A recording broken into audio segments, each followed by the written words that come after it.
like a shark in a shrimp tank. Big fish, small pond in the shrimp tank. Hey everybody, welcome to the post-show wrap-up of the inaugural show of Houston.ShrimpTankPodcast.com. That's where you can catch a replay of the entire podcast that we did today. We had on Kurt Schneiber, who's the CEO of Clear Horizon Leadership. He's run a $100 million international company, and he helps entrepreneurs all over the world, and not only growing their business, but we learned today growing themselves personally, which is in part of being able to grow a business. And so in the post-show wrap-up, I'd like to talk a little bit more with Kurt about some of the few nuggets that we got from today. You can learn a little bit more about his business. But again, I recommend that you look at the entire podcast on Houston.ShrimpTankPodcast.com. All right, great. So, Kurt, I want to talk just a moment about this book, Traction, here, because this is actually how you and I met and how we came together. I was in a leadership team meeting up in Dallas at a company, and the CEO said, you have to read this book. And my wife and I were about to go on a vacation, so I purchased a copy of the book. I devoured the book. I'd like to show you. I got it all marked up. But then when I got back, I said, you know, I need some help implementing some of these strategies. And I contacted through the website and asked for a local coach, and I was introduced to Kurt. And so I know for me that was a pivotal moment, and I know for you that coaching entrepreneurs from the EOS operating system is a big significant part of your work and what you do. So can you share with us just that connection a little bit more, how you made that connection with the traction tools and systems? I'll tell you what, when I was running the last firm I ran in Minnesota, I was a little stuck with some people issues, some strategy questions, and someone gave me a copy of Traction. I read it, and you know what? I said, why did I go to MBA school? This is awesome. So when that business finally sold and we moved to Houston, chasing after our grandchildren, that's awesome, by the way. I know I don't look nearly old enough to be a grandfather. I said, I want to do this. I want to help entrepreneurial business leaders get what they really want out of their business. And if I could just take a minute, I see a guy like Dan, and I think of a young man running through the forest with a bear chasing him. And he's dodging in and out, trying to get away. And finally, there's an opening in the forest. There's a river, and he jumps in the river.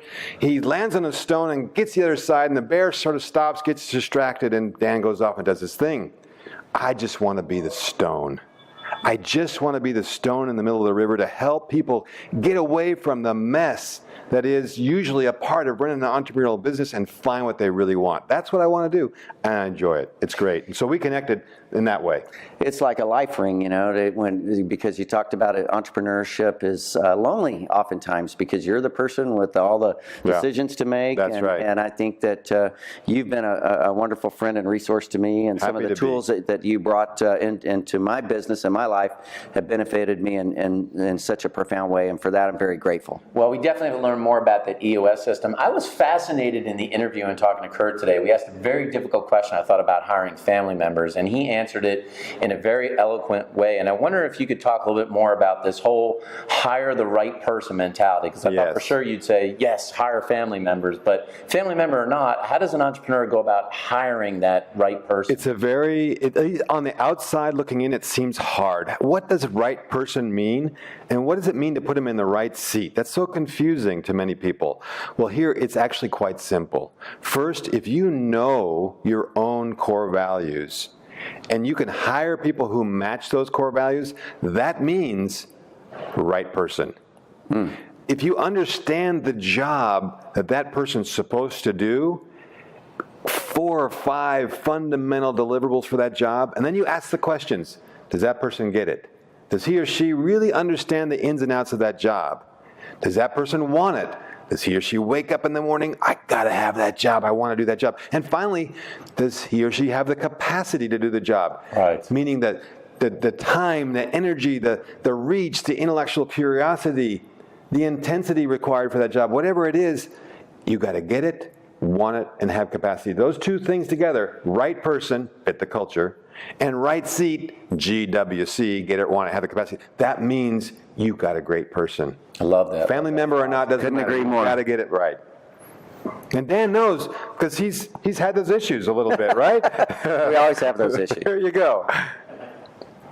Well, let's ask one more from today, which I'm curious about this. You know, we got to our section here we call Plead the Fifth, and I'm wondering that you brought it up in here and we didn't get to ask it. So what's better for people? Is it better kids or grandkids? Which one's better? Oh man, grandkids.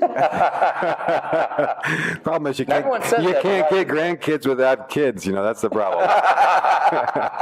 I tell you, Look, your prince or look, something. I gotta be honest. I got 4 kids. They're awesome, 3 girls and a boy, and I just love the kids they produced for us. I mean, it's just fantastic. It just gives me the, you know, they have that. What's that gal's name on American Idol? What's her name? Jennifer Lopez, right? I got the goosies. Yes. Well, I tell you, being with my grandkids, having fun with them, sometimes produces the goosies. I got to be honest. Well, we appreciate you coming on to the broadcast today. Again, you can hear a replay of Kurt's entire interview on Houston.ShrimpTankPodcast.com. I'm going to tell you what, you got a few more nuggets today in this post-show wrap-up, but if you want all the nuggets, you need to listen to the entire podcast. For folks that want to learn more about your business or interested in hiring you to help them grow their company and helping that entrepreneur get to the next level, how can folks that are watching the post-show wrap-up get in touch with you? Well, what they should do if they're here in Houston, they go to my website, clearhorizonleadership.com, or call me directly at 612-381-7417, or pick up a copy of Traction, read it, find me. I'll help you. My attitude is help first. I want you to get what you want out of your business, get crisp vision, good traction, and great team health, and all the results you can ever use. Well, thanks for coming on today. We wanted to thank Paul and the Ferrari dealership here in the Woodlands for hosting us today. There couldn't have been a better backdrop or venue to do our inaugural show today, and we look forward to teaching you more principles right here on the Shrimp Tank.